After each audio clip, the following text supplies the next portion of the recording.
Welcome everyone to the last reading of the season, summer season for the Hudson Valley Writers Center and Slapering Hol Press. My name is Jennifer Franklin. I'm one of the co-editors of Slapering Hol Press and the managing editor, as well as the program director of the Hudson Valley Writers Center. This is a very special reading because it's the 30th anniversary of Slapering Hol Press. And we're really proud of the poets we've published in our series since we've started. Margot Tafstefer founded Slapering Hol Press in 1990.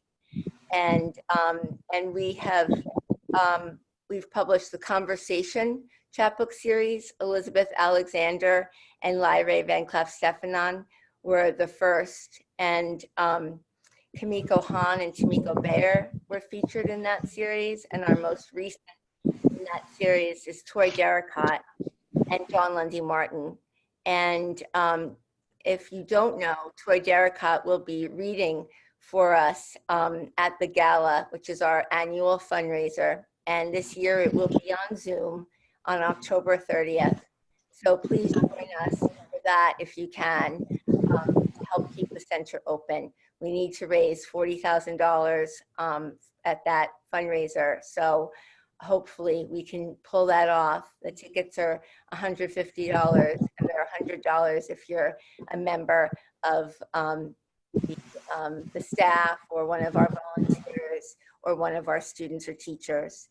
I want to thank all of our sponsors for the center and Slapering Hol Press.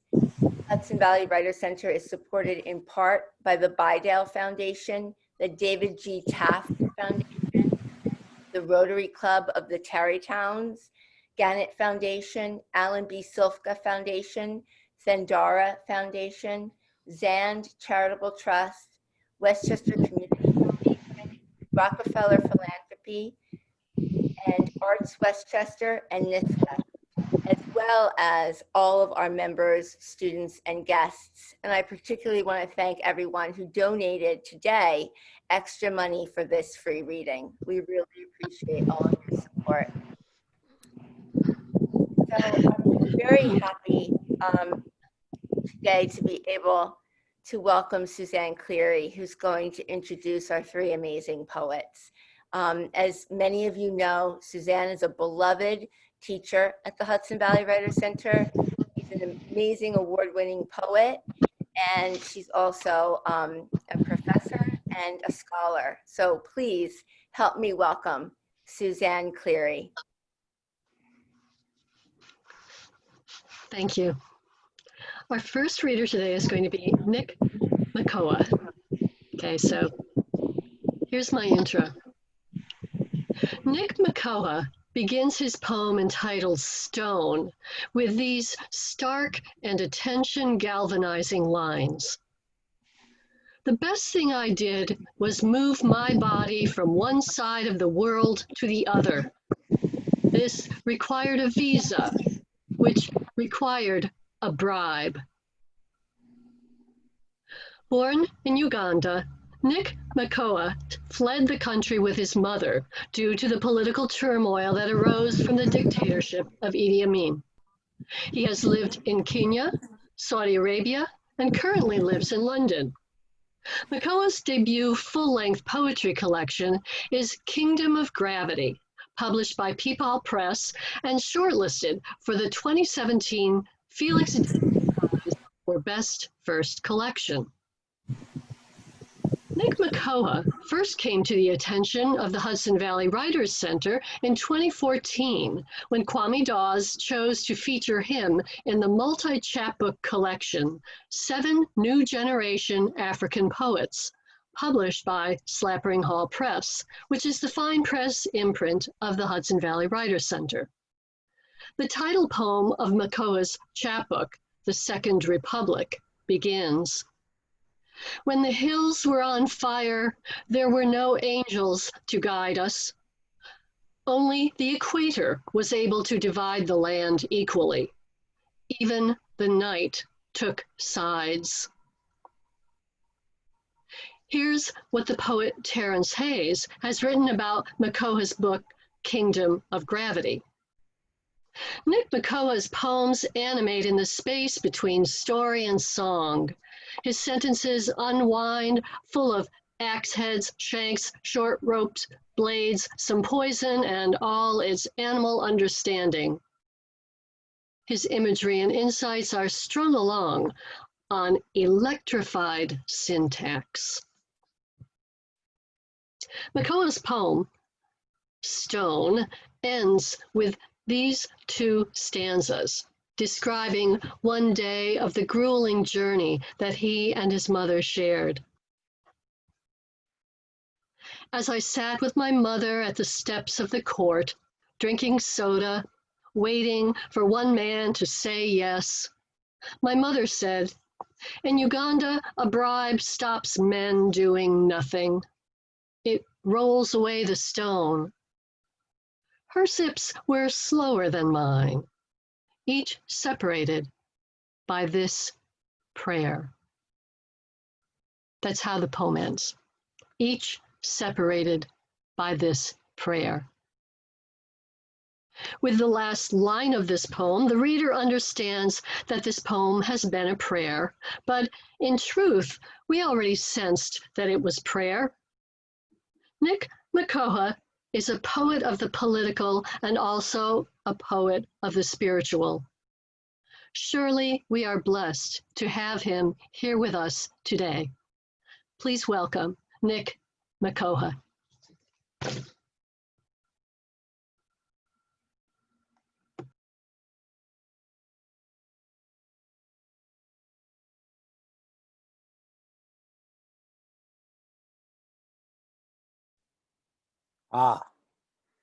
The host has allowed me to unmute myself. Hi, everyone. Thank you very much. This is an honor. I just want to say, how do I say this? Thank you for many reasons. One, that you're all alive. We take it for granted. So the fact that we're alive, one, that we are poets. And I'm honored to be among some amazing poets. So just to be on this bill, my friends have been kind of, wow, Nick, I saw who you're on with. So I've been trying to play it down. It's kind of like you're in the same house with Elvis and Michael Jackson, and you can, whatever. Yeah, I did my thing, but yes, thank you. So I'm going to read a few poems. I'm from Uganda. These poems are going to be from my collection, Kingdom of Gravity, a few, and then I'm going to read you some new poems. Some have been published, but I'm working towards a new collection. I really have to kind of thank this outfit, because it was here that my book really started to form itself, with that pamphlet. You guys were very supportive. I remember when I said I was just coming to New York, the first thing you said, "Nick, we'll have you for a reading." They didn't even question it. They moved things around, and I really appreciate that. There's nothing like support like that. So if you're a writer and you're among this stable, you're among good people. So anyway, let me begin. I'm going to start with a poem called "The Dark." It's one of my favorite. You can do it two ways. You can either close your eyes or imagine that you're in a dark place. The dark. You will try to make sense of the terrain, its limits on reality, the secondary sounds, crickets speaking pure rhetoric. What is the year? No matter. Strips of remembrance. Isn't the dark a grave, an axis by which all are measured? The final mountain? Blessed are the dead, whose bodies are buried in the bosom of the earth. Blessed are those who no longer taste fury, who when brought to silence make dust their paper. In these hours of damp, the sky will witness bombs hollow out our city. Be vigilant. Choose your execution as well. Do not speak of wills. Bless the pavements, for they will become your burial grounds. For what can we give except our bodies? Those who were your children will make homes in doorways. Cover your heads. Our patriarchs have been ripped off the walls. It is not the dark, but what it leaves behind. A servant girl on her knees gives testimony that the king has been added to our days dead. Lose respect, lose ceremony, lose duty, lose circumstantial evidence, lose the code. My father should not have died today. Lose the law, lose remembering, lose absence. In the absence of the law, the truth will not be written down. Lose those who break it, cowards who confess on scratchy radio broadcasts, field generals and their informers. Lose epitaphs. I have my father's eyes and ratchet smile. Mirrors betray me. What anchors me has drifted to the boundary. What a poor murder. He should have died at war, close combat, an instep to the shoulder, then a knee to the chest, or his crown caught in the sight of a symbol rebel's scope as the world draws close. Not caught off guard in a drunken brawl over his wife. This is not how the loss of light should come to the world. Thank you. So one of the things I struggled with when writing this book was I'm a Ugandan, but I live in England. So in England, I'm not Ugandan enough, or I'm not British enough. And when I go back to Uganda, I'm not Ugandan enough, or I'm not British enough. So I live in this kind of nexus world, and probably the only language or only place where I'm welcome without a passport is poetry.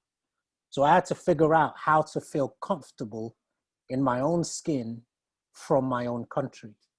And I think how I entered it was almost like a documentary maker. So I made a film. So the book in many ways is me trying to remember the world I came from, but also to be embraced by the world I came from. So I entered many characters. So one of the characters I entered is in this poem called King of Myth, is a rebel leader who has passed away, but it's the telling of his death. King of Myth. Back when you were taken from our lives like the Son of God ascending into heaven to another life, policemen on their motorbikes named you King of Myth. We danced to toss grenades, all part of the charade in this fire ritual. In a restless air, we surrendered our weapons, axe heads, shanks, short rope, blade, and some poison with all its animal understanding, now fair game to the enemy with our world in their scope. They came down hills, phantoms from a fallen sky, with years of practice at soft landings onto roofs in darkness, like a spirit slipping into skin. The voice of their guns kept the violence from escaping. A disturbance in the trees could easily be mistaken for wind. Honey, I'm still free. Take a chance on me. As the radio sings. I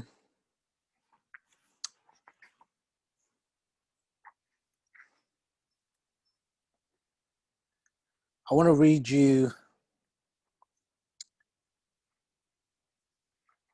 I'll probably read the title poem, Kingdom of Gravity. It took a while to write this. Actually, in many ways, I have, I was at the Writers Retreat, Carvey Carnham, and I was doing a workshop, I think with, his name evades me, but I was doing a workshop there, and I wrote the poem, and I wrote it pretty much line by line. I've been struggling at the poem. And basically what I wanted to do was, when you're a person from another place, or you're the other, or in other words, you're not the dominant culture, a lot of times you feel like you're in translation. So I thought, how can I make you feel like you know Uganda? What was the metaphor? And the metaphor for me would be the River Nile, because the River Nile is the source. The source comes from Uganda. And I thought, if you could understand the River Nile, maybe you could understand my people. And so initially, I remember when I was doing it, I was trying to think of all the great things that had happened across the River Nile. Was that how I enter in? And every, as my fellow poets can attest, every attempt was a bad failure. And then for some reason, I don't know, maybe because I was jet lagged, because every time I travel to America, I'm jet lagged. Maybe the jet lag, maybe being in a kind of a space among other poets, because there's something about being with other poets which is quite mystical. I don't know what it is. but this came out. And at that point, the book was still called The Second Republic, but it was this poem kind of shot itself into the lead and said, well, no, this is what the book is called, you know? So all I had at the beginning of it was this one line: "We are not Alexander." That's all I had. And so every line, if you listen, falls off of that thought. There's one thought into another thought, into another thought. So follow me as I read Kingdom of Gravity. We are not Alexander, who conquered worlds, giving them new tongues. We share a story of a ship resting on an African river, unbuckling at its shore, awakened by a night's cold, hard rain, staring at the face of the Nile as it reminds you that you are a hawk, silent in the voice of a midnight universe. Now, what makes a man name a city after himself? Asking bricks to be bones, asking the wind to breathe like the lungs of a night, asking the night to come close to you, to speak to you as a tribe, asking the tribe to sleep, asking sleep to loosen language, asking language to dream. Come close to me.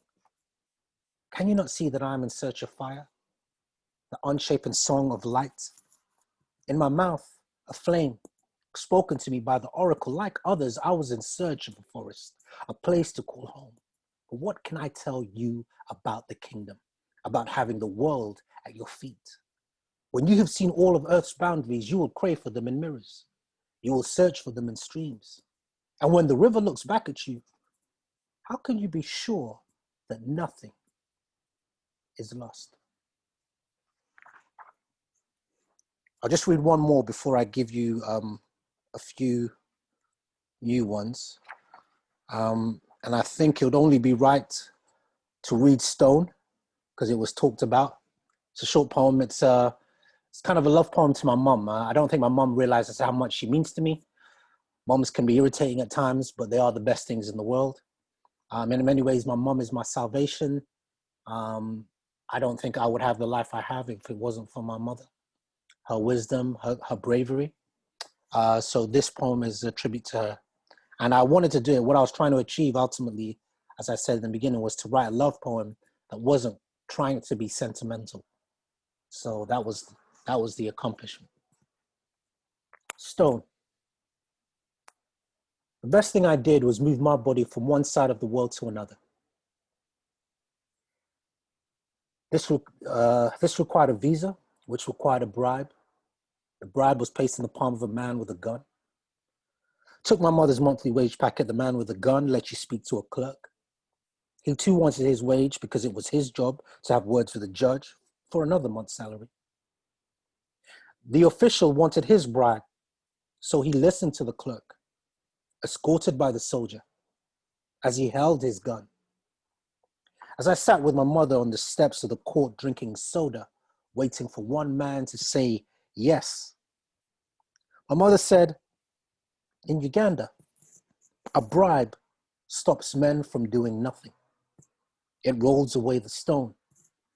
Her sips were slower than mine, each separated by this prayer. Okay, I'm gonna take a risk with you now. I'm gonna read a few new poems. I don't wanna give too much away. What can I say to entice you? I'm gonna read probably two. So I've got these poems that I'm just calling them, they're just called codex. So each one is codex 1, codex 2, codex 3. I'll probably read you 3 codex and then I'll leave it there if that's okay. So this is a codex. If I find it, here we go. Codex 1. In this story of falling, a cigarette is brought back to life. The body inhales. The sky is full of night.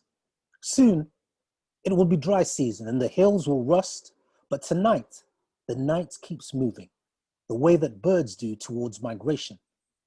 What does living do for any of us? The winds have found some clouds to play with as the trees rehearse the gesture of surrender. Do birds think that cities are our version of the natural world? Have you seen a city on fire? flames throwing themselves at buildings the way that the sea throws itself on the rocks. The furnace is the city's costume. The world is a desperate element. I suffer the shame of asking what happens in the voids. What shape does the soil take when the roots vanish? The visible, making itself known by the invisible. Rain falls through the trees as the dark brick of our lives is the pitch of this moment. Codex 2. When my father lost his job, it was a way to make the other thing a beginning. The sit-ins and marches with helicopters twitching at 20 frames a second. My father had been many things, not just a face behind a thought, traveling the free world. Once, he was a glass mountain. Once, he was a catastrophe separating day from night. Once, he was at the edge of town and when he could no longer keep the silence, he used the same face he spoke with to cry. I had a small, non-speaking part. I'll read you one more, and then I'll gladly say thank you. I won't read Codex 3, I'll read you this.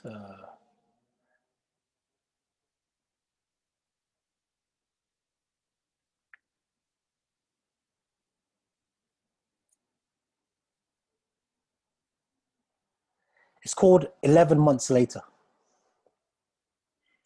In the context of the immortals, are we not more than hunger and music?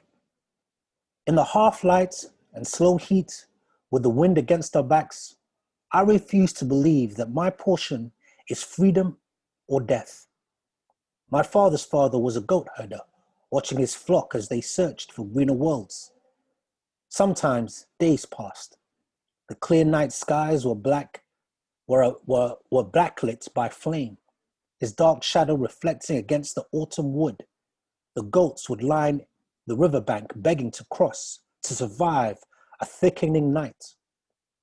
One thing will become two for anything called the way, like the thunder and the lightning, two natures found in every living thing, both inward and outward. For example, after a long search for a landing place, the plane spun round.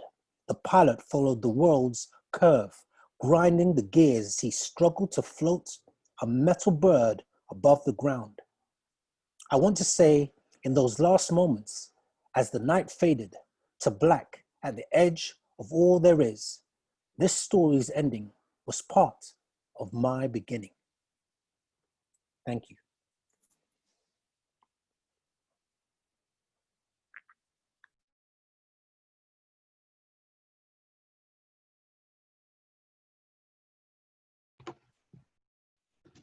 Thank you.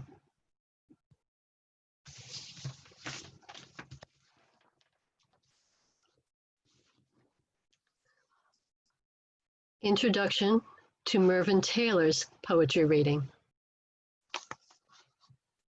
Exactly 2 years ago, in August of 2018, Mervyn Taylor asked me a question that was ridiculous. I mean, a stunningly ridiculous question. I have a new book manuscript, Mervyn said. Would you be willing to read it? Who would not be willing to read a new book by Mervyn Taylor? Who wouldn't jump at the chance for a sneak peek at that book?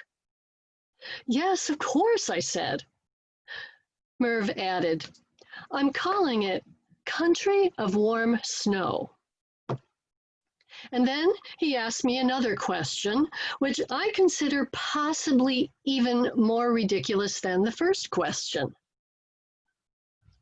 If you liked the manuscript, would you be willing to write a blurb for the book? Well, I'm going to read the blurb that I wrote because it is what I most want to say about this book. which is his 7th book and published by England's prestigious Shearsman Books. Mervyn Taylor's Country of Warm Snow salutes citizens, documented or not, of an unjust yet wondrous world. Through Taylor's eyes, we witness the daily miracle of living in Brooklyn, in his native Trinidad, or in the rich, imaginative terrain he so vividly conjures. In a voice at once commanding and humble, Taylor's moving poems speak to our historical moment. He is that indispensable poet who clothes himself in the painstaking work of an immigrant tailor and marvels, "I only know that when I stand before the mirror, my old suit looks new, and that I would hide him in my house and feed him whatever kind of soup it is they love over there." Our world has changed a lot since 2018. The COVID-19 pandemic continues, keeping us in semi-quarantine. And I should add here that in October, Broadstone will publish Taylor's chapbook of poems about the coronavirus entitled News of the Living. Travel restrictions have made it impossible for Taylor to fly to London to personally thank the Poetry Book Society for honoring Country of Warm Snow with its coveted special recommendation. Still, despite pandemic and our radically confined lives, the radical hospitality of Mervyn Taylor continues in poems that welcome us to share his keen and loving vision. Now it's our turn to welcome Mervyn Taylor.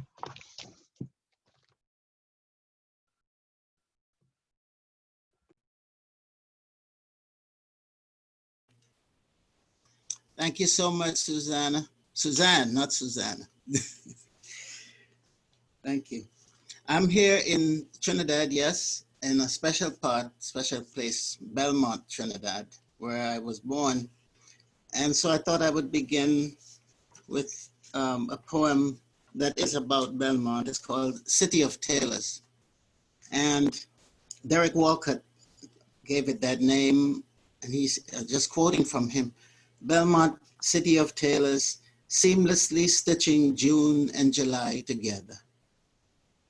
The tailor shops have all but disappeared. Mr. Wilson keeps his half door open and a yard of lining just in case. Mackie can't see to thread the needle. His last suit sits sleeveless on its mannequin, the customer wearing an old one to a funeral. Jinx rocks in the gallery of the old folks' home, regaling them with tales about how he used to make everyone wait while he catnapped over his singer. Everyone misses them, especially at Carnival, when they made the sailor pants wide, and on Tuesdays, when dressed to compete, they went shopping for chalk and fabric, their seams always unbroken, even now, as they prepare for that final fitting, the kerchief in the breast pocket, 3 pointed and gray to match the worsted. I was always hesitant about reading that poem. I always felt nobody will probably understand what worsted means, but in the Caribbean, we wore a lot of English tweed in this heat, believe it or not, right? So this is moving now. These poems move between Trinidad and America and New York seamlessly, I hope, begging a lodging. Between two buildings hangs a half moon, sparks flying from the fire where we fine-tune our drums. But no matter how softly we play, the neighbors call the police. When they come, we let the light-skinned guy speak for us. His accent always surprises the Americans. One homeowner calls us foreign, says we pee on her flowers. The half moon lodged between two walls, floats like an island in and out of focus. Down in the basements, illegal renters hide. Tonight, the sky seems smaller, cut into rooms that share a kitchen, a bathroom at the end of the hall. When someone asks, what happened to so-and-so, we shake our head, only a week later to hear he was found dead, half off the bed, a smell like oysters shucked and gone bad. In a manila envelope, an expired passport and a heart x-ray, the one he came here with. One morning I met my cousin on the cheese line outside a neighborhood Pentecostal church. When I scolded that it was meant for the poor, he said, this country has plenty to go around.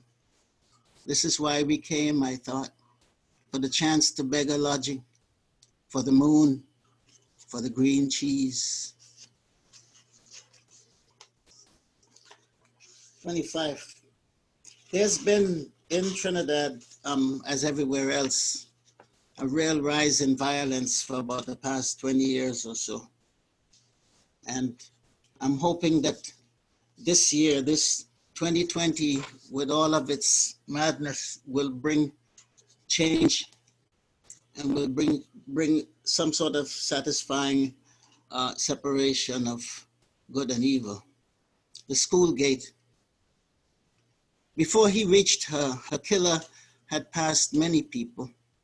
The fishmonger, whose blade was longer than his. The Muslim entering the mosque, turrets gleaming in the sunlight. A mother hurrying her kids off to school.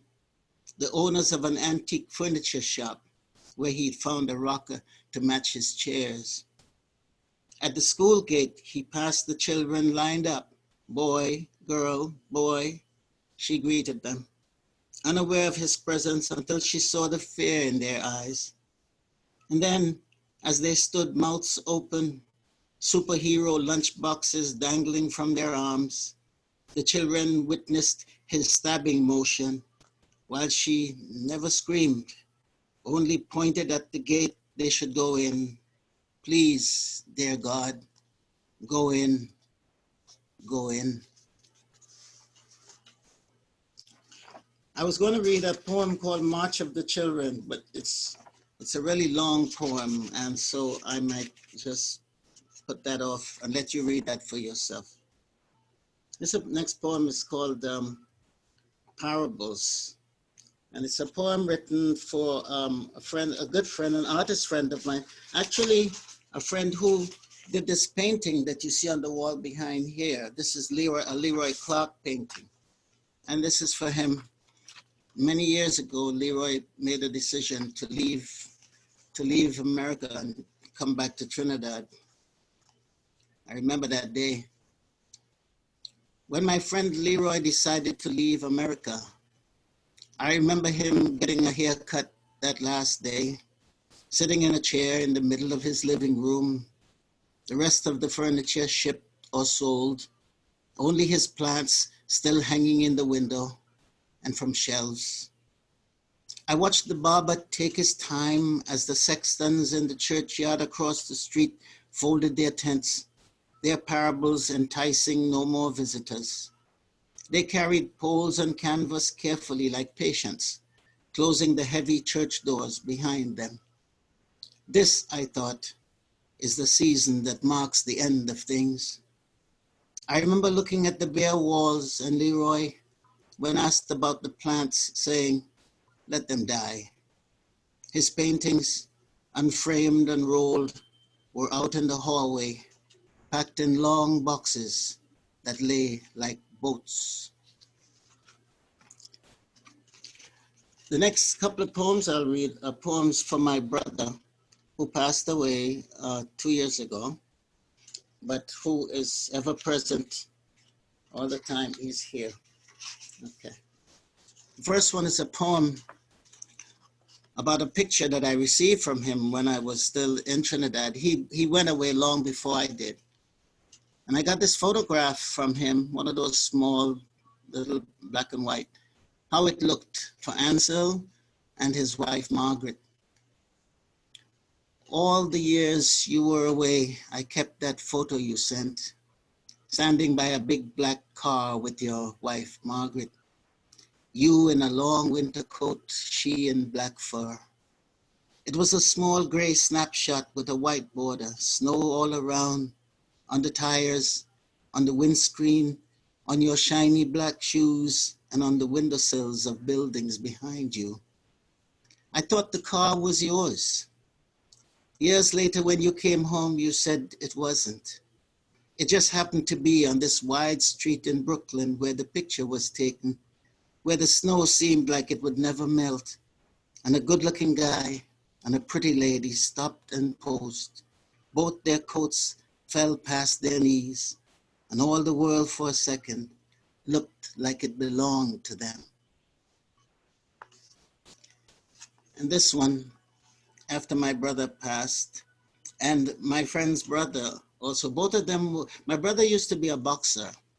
And so he and this guy I'm writing this for also were fight fans, big fight fans. A poem titled The Fight for Keith and Ansel. The ad at Barclays Center is for a fight between Deontay Wilder and Luis Ortiz. And I thought you guys would have liked to catch this, arguing who had the uppercut, who had the better swing, and that against Ali, neither would have stood a chance. These are the delights of the fight game, the lacing up of the gloves, the referee, the ringside crowd. The sign has me thinking now about how Ansel must have gone headfirst down those basement steps, his grandson yelling, "Get up, Grandpa, get up," the way we call for the champ to get up, while the corner man who knows better says, "Stay down, son, stay down." I bet none of us would have won. And here is a poem for Toni Morrison. If you remember her book, Beloved, in which a mother kills her child rather than let the child have to follow the same life she did. Beloved, for Toni Morrison. The day you died, 2 deputies led a black man into town between their horses, spectators lining both sides of the street, recalling the days paterolas brought runaways back in chains, the clanking heard long before the captives appeared, like this man limping, the rope round his wrists tied to the pommel of one of the saddles. His eyes fixed on a place far away made us feel he could have been in one of those novels of yours, the child that a mother had let live. And here we go. I'll do a poem called, just give me 1 second. Resistance.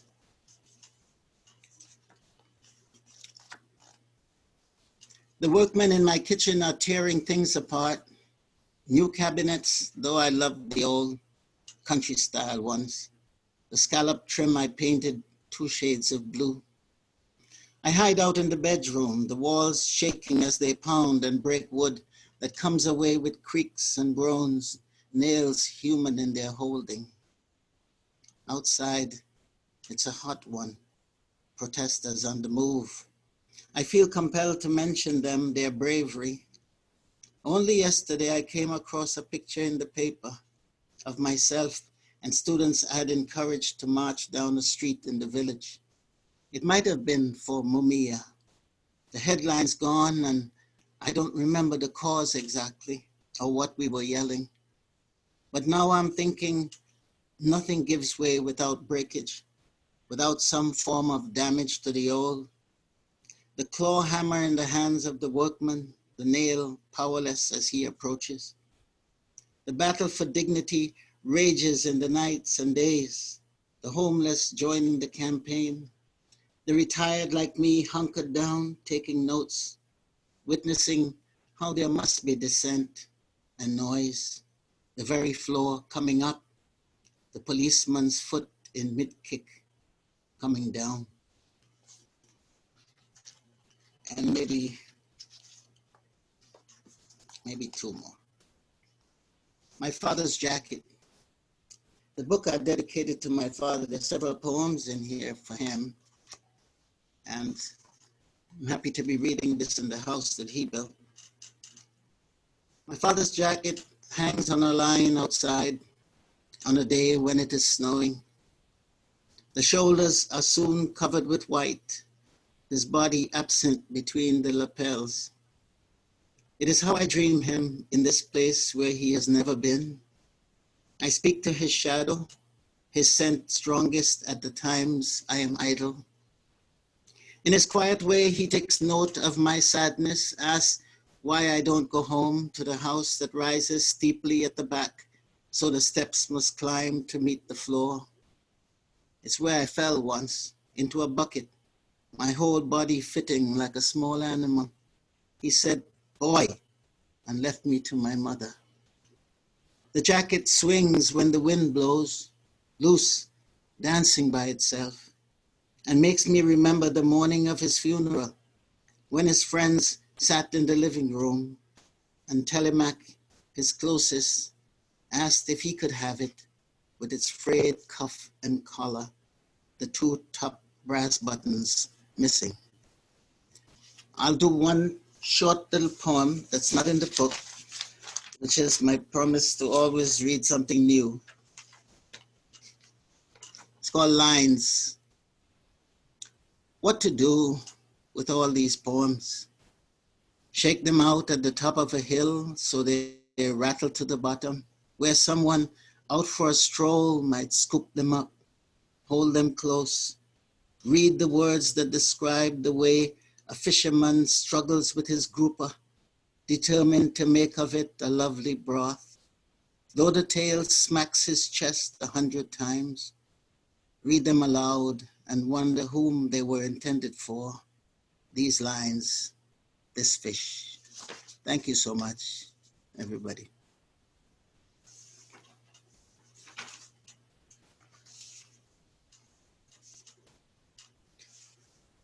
Thank you, thank you.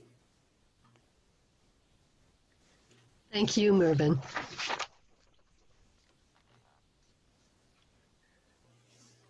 Thank you, Suzanne.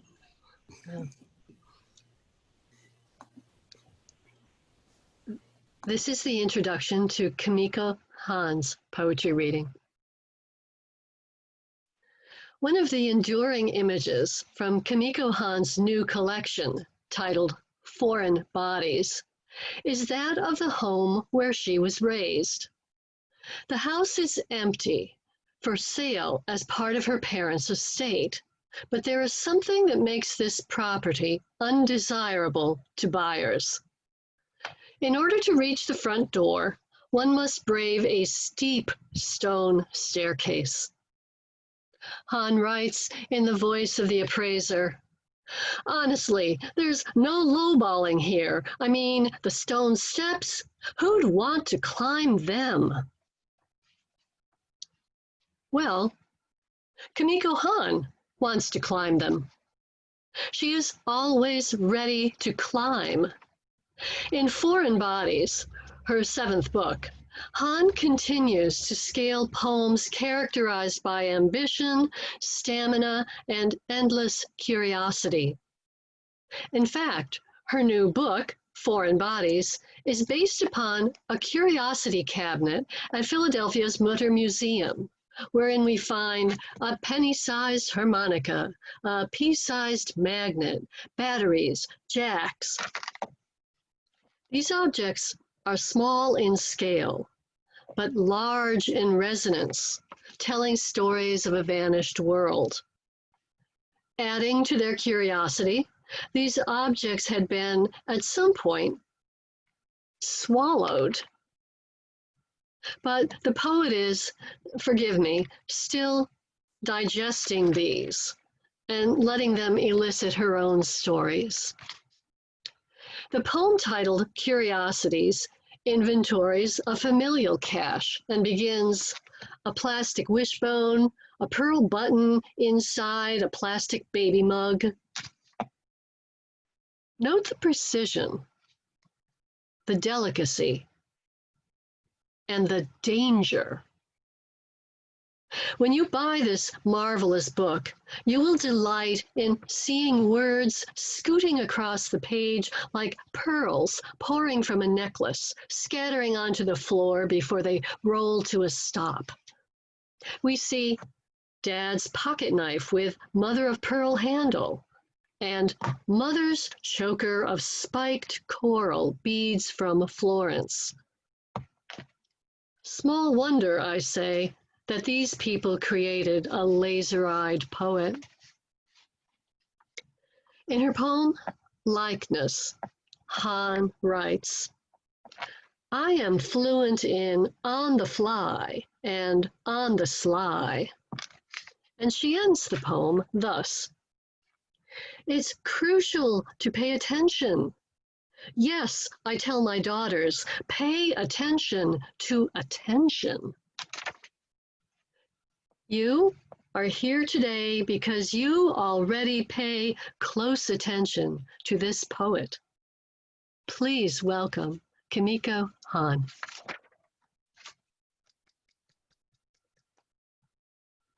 Thank you very much.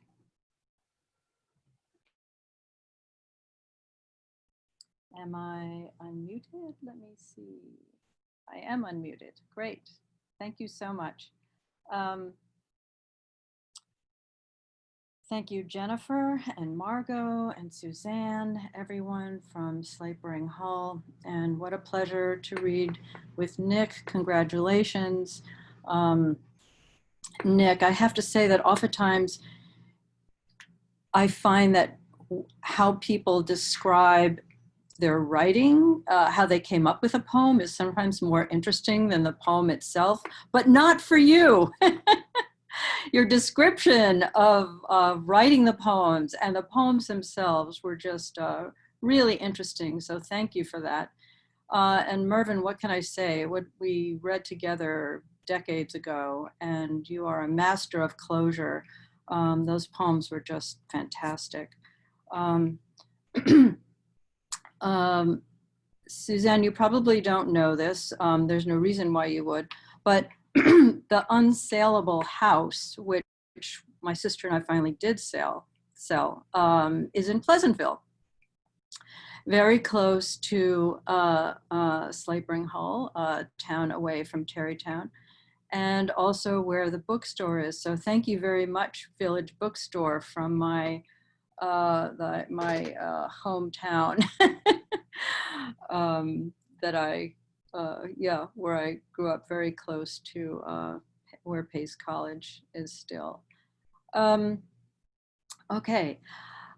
Yes, I am actually reading in a hotel very near the Mutter Museum. My husband and I are treating ourselves to a visit. We found out that the Mutter Museum is open, and we're going to see some of these fantastic objects that were unfortunately swallowed by little children, but then taken out by Dr. Shivaya Quixote Jackson, and now they all live, all 2,000 of these things live in drawers in the Mutter Museum. So we're going to go visit those objects.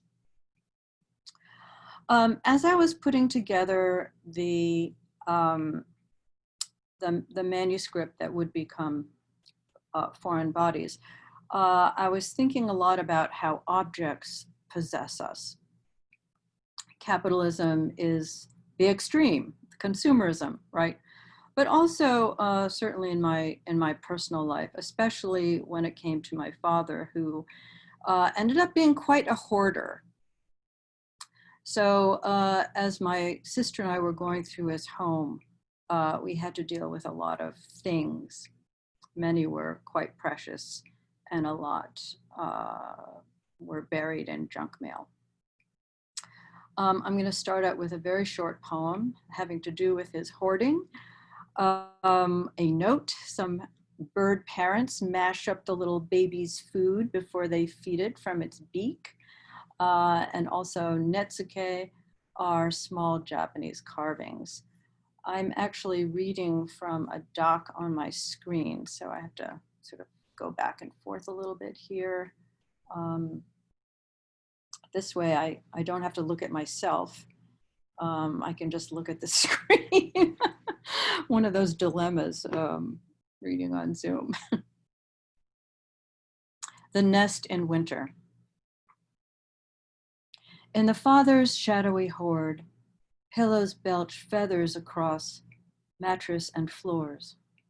What was an oriental rug, now a carpet of scat, gone astray socks, calendars from rescue shelters, angling for checks. There's nothing to toss among the vivid tethers to mother, maybe my mother, maybe father's. There's no margarine container any less pathetic than a netsuke from Kyoto.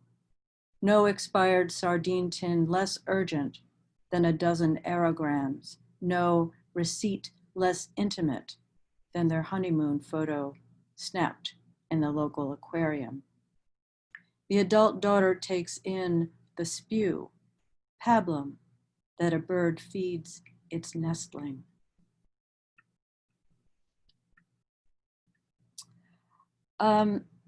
I'm going to read the longest poem in the book, not because it's the longest, but it's a poem that I think I've been trying to write for over a decade, formally speaking. As I said, it's a bit long. It's a return to mostly autobiographical material with some poetic license. And in early drafts, it was super dull and not working until I returned to rereading very widely some of the things that I enjoy most and going back to some reading some things really as a student and trying to learn magic from those writers that have gone before me. So I'm going to read Ashes. If I can find it quickly.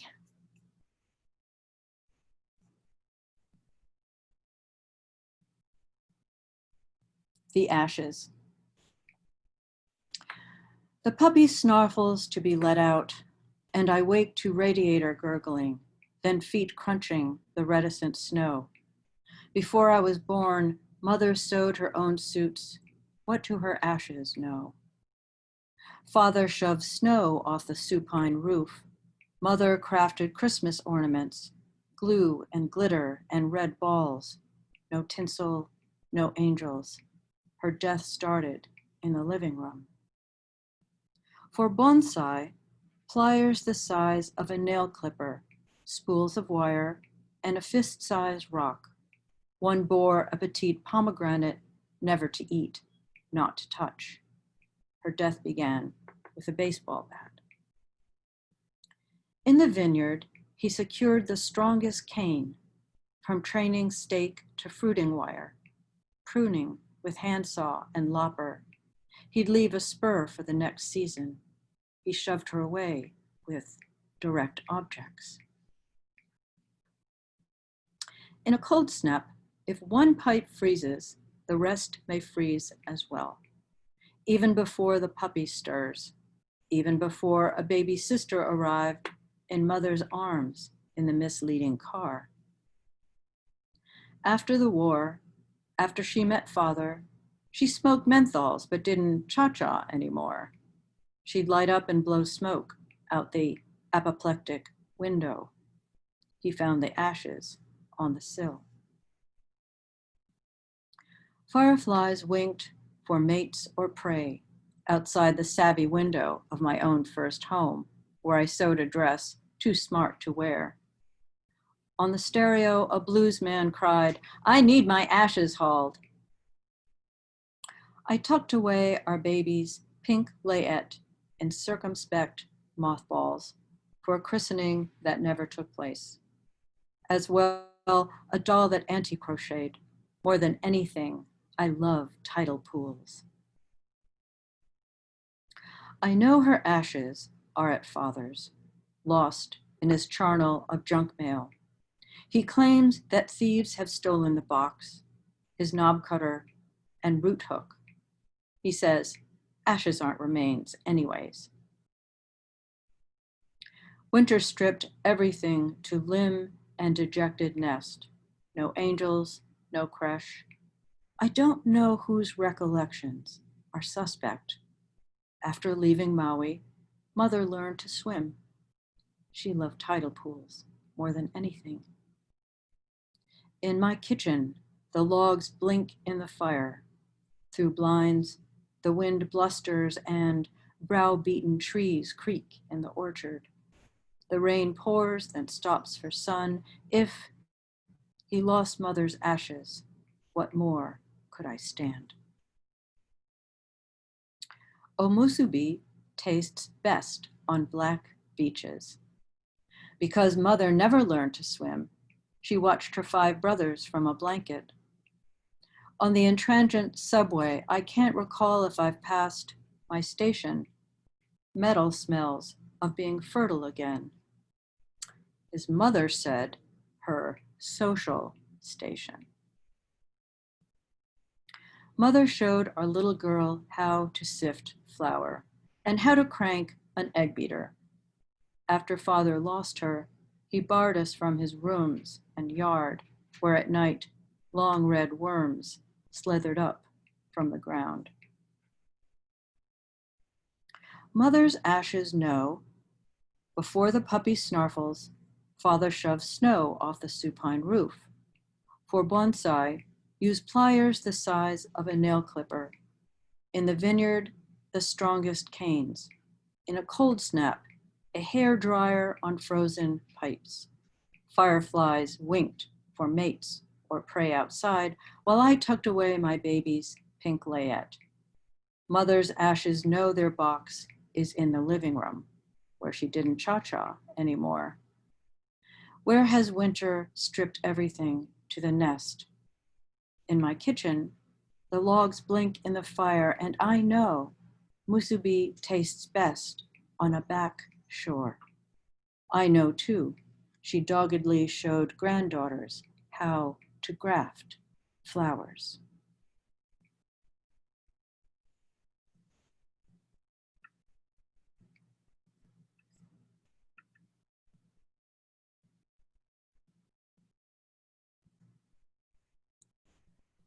I was interested in writing about the life of someone born generations before me, also of mixed race. Isamu Noguchi's dates are 1904 to 1988. He was an American sculptor of mixed heritage, Japanese father and American mother of European descent. He worked with natural objects, wood, stone. He produced public projects, landscape, architecture, iconic furniture and lamps.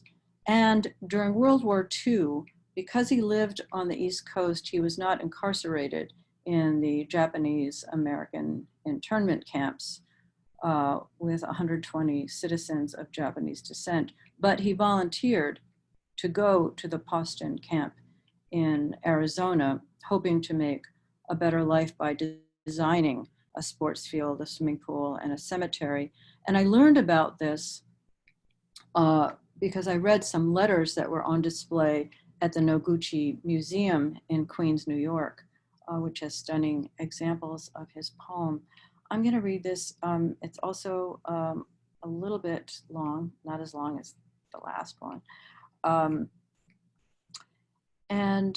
Let's see, it is written as an apostrophe, which, if you recall your intro to poetry from your school days, an apostrophe is a poem written to a person who is absent or dead. And so this poem is Alloy, an apostrophe to Isamu Noguchi.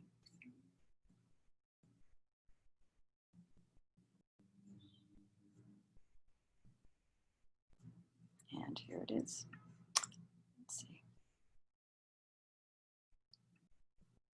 Alloy. Is stone the opposite of dust? And if so, are we then stone before dust? And before that, some kind of betwixt? The mush inside, a translucent chrysalis turning cellophane clear when, of a sudden, you can see the monarch throbbing and scratching its way into air. Unlike a centipede that lays eggs, even curls around them with her 100 feet. You said that living in Japan, our house was filled with centipedes. I became rather fond of them. I lost my fear. You know, when you kill one, the two halves just walk off. Surely they played in your mind all the way to your peace, even the centipede, made, molded from Ibaraki clay, though you felt it, a medium like clay. In a medium like clay, anything can be done, and stated, I think that's dangerous. It's too fluid, too facile. Under your instruction, I'll find what is too fluid for me and turn my scratching away from facile to fossil, using hammer, chisel, and drill if lucky enough to come across the right quarry and ask nice enough or pay enough for a crew to blast out the marble, unless the material is residue from something else. Glacial moraine, from my home near the Sound, where a glacier once aborted boulders onto these lean beaches. I pick up a rock, rounded and chipped in the surf, then back home, like those who set Jizo sculptures on boulevard altars in Kyoto. I tie a bib around its belly, then place it on our mantle. Like those women, I too remember my baby, unborn from betwixt and Japanese. Japanese like those on the land where dust storms blew farm families to smithereens, then blew desert through rows of barracks surrounded by barbed wire and gunner watchtowers. Even orphan babies with one drop of Jap blood were seized from whatever charity for bowls of dust. And you, Noguchi-sensei, volunteered yourself into this incarceration limbo with the goal to build a baseball diamond, swimming pool, and cemetery. You entered Poston internment, where you knew yourself a Nisei, that is, without the rights of a citizen. Request, of course, denied. Not for nothing, you were despised on both sides. And as for centipedes, I'm not so much afraid as squeamish, which is different, and I've never killed one by cutting it in half. So I don't know about the two alive sides. The split selves, not seeing eye to eye, I know only too well. You knew, and I know differently from parents who realized alloy only from without, whereas the coy wolf, say, realizes coyote and wolf, even if the composite isn't brought to light. Maybe light is the opposite of stone. Say, lightning that cracks inside a cloud, or coral that glows below the surface of the sea, or the full moon that illuminates the shoji of the falling asleep boy. I love the fireflies serenading signals, patterned according to kind, something our parents did not essentially heed. In my mind, stone, water, light, etc., all come down to dust on a moth's wing that's evolved to keep her patterns cued for a mate and to keep her blanketed in the stunning night. In my mind, an alloy is ultimately practical because, as you commented, to be hybrid anticipates the future. You also admitted, if you only have clay on hand, then from clay, even the centipede is cast.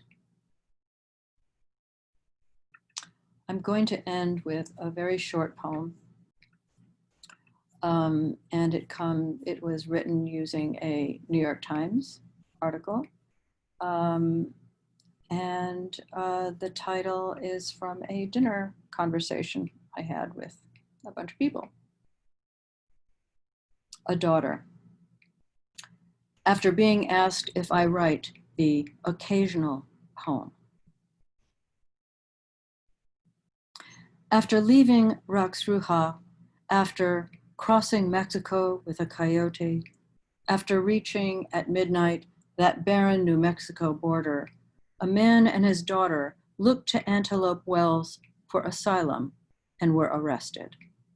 After forms read in Spanish to the Mayan-speaking father, after a cookie but no water, after the wait for the lone bus to return for their turn, after boarding, after the little girl's temperature spiked, she suffered 2 heart attacks, vomited, and stopped breathing. After medics revived the 7-year-old at Lordsburg Station, after she was flown to El Paso where she died, the coroner examined the failed liver and swollen brain. Then Jacqueline's chest and head were stitched up, and she returned to Guatemala in a short white coffin. Her mother, grandparents, and dozens of women preparing tamales and beans to feed the grieving. In Quechua, W-E means mouth. Thank you very much.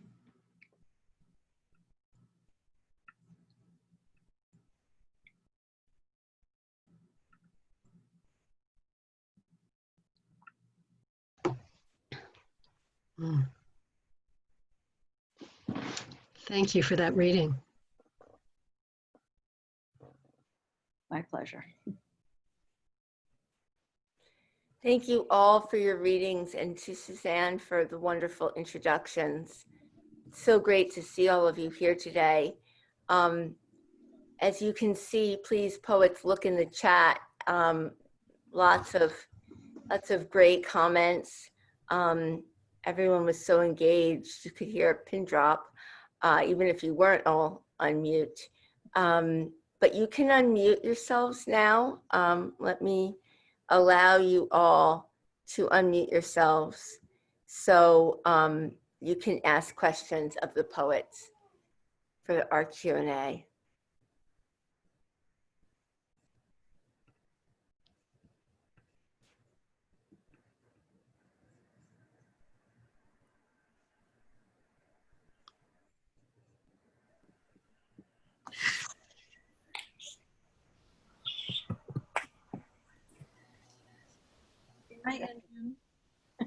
Hi, I have a question for Nick.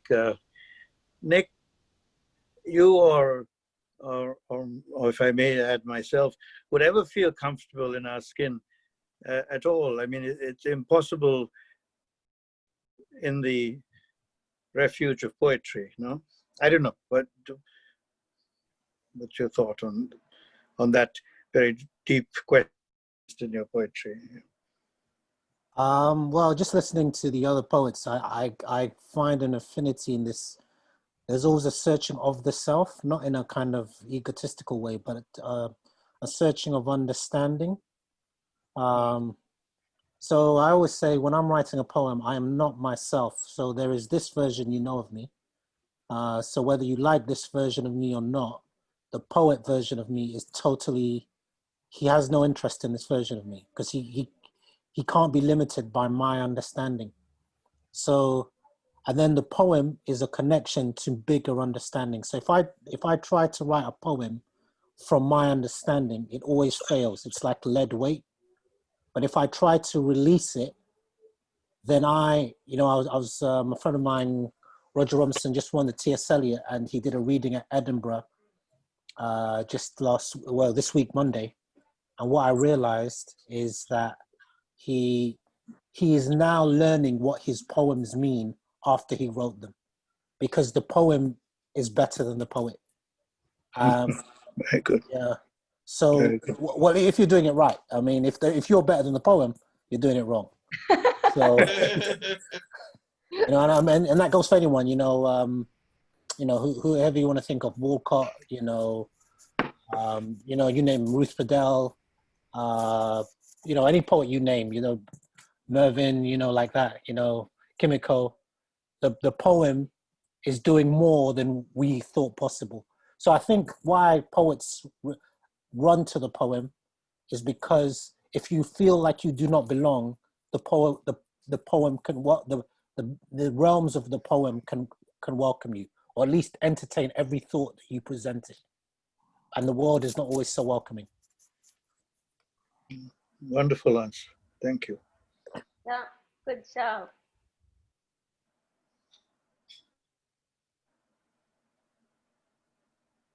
Other questions?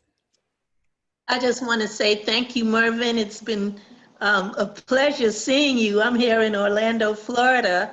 Hey, Tensi, how are you? Good to see Well, I enjoyed everything. I received your book and I couldn't put it down. you. Thank Cover you. to cover. Thank you so much. Say hello to Leroy. Thank you. Okay.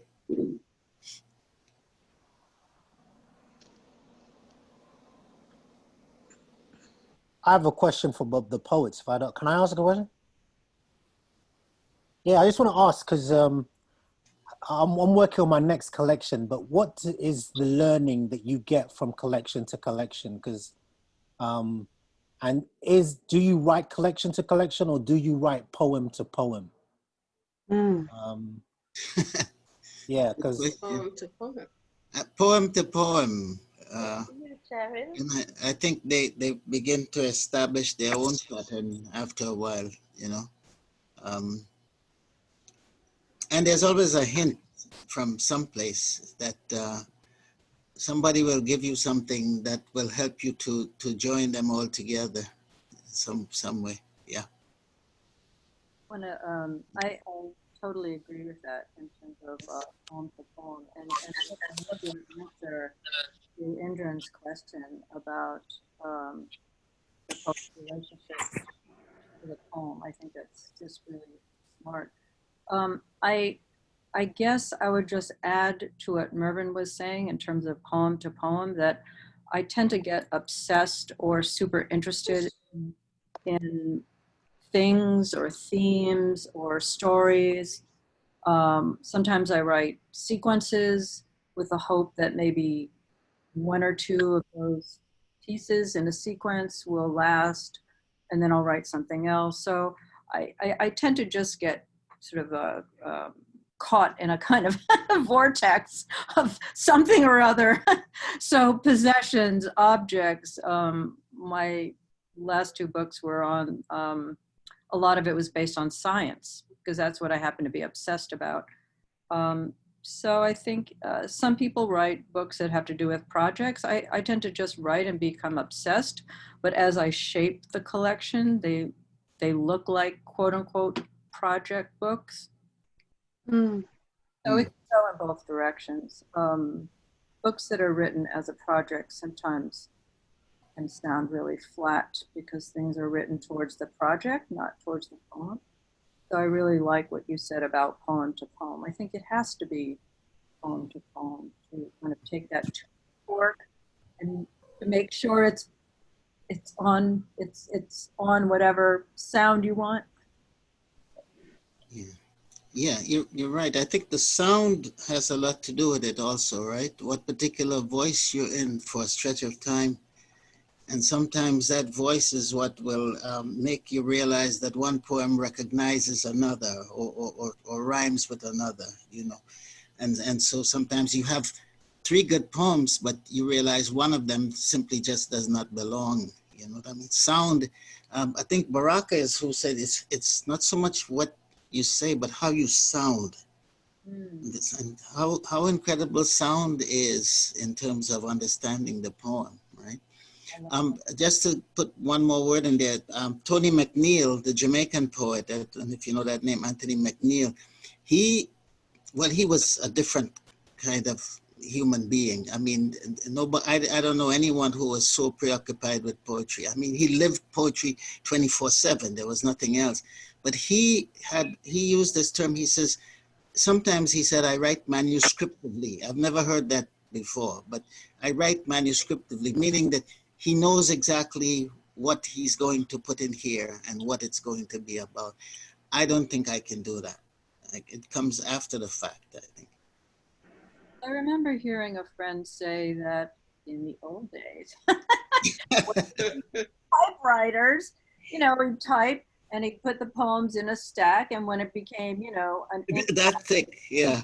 I mean, people just have different ways of working. It's true, yeah, So, very much so. he But probably- Kimiko, you just stunned me with all this. You bring in all this information, stuff that I never knew, and you do it all the time. You know, I remember you wrote something once about people being buried alive, and the evidence of it was when they unearthed them, there were all these scratches on the coffin, and I don't know where you find that information, but thank you very much. You bring it to life. I bring the undead to life. Thank you. No, I'm just a little magpie, and whatever Cheryl knows. Whatever I'm interested in, that's my subject matter. Yeah, I can relate to the obsession, and also I think the poem leads. I think you start off thinking you're leading, but then the poem leads, and I equate writing. Well, my first book, as what I can go on, it was like climbing Mount Everest. So at the bottom, it seems very easy, but as you get higher up, the altitude, the you know, the view, there's a stamina. What I realize, I can tell when I'm getting, I have to get better as a poet and then I can write better poems. And then as soon as you've written a book, it's almost as if it's like coming back down to the bottom of the mountain. You now have to do it all again. There is nothing you can take from the last climb that is useful in this climb. Yeah. Only knowing that you can climb it, you know. Mm-hmm. Except you know what kind of boots to wear this time.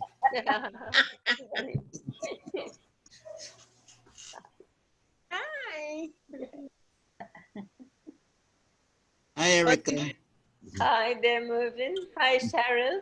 Hi, how are you? I'm fine. Hi, Indran. Hi. Okay. Good to see you. Hello. Great to see you. Love you too.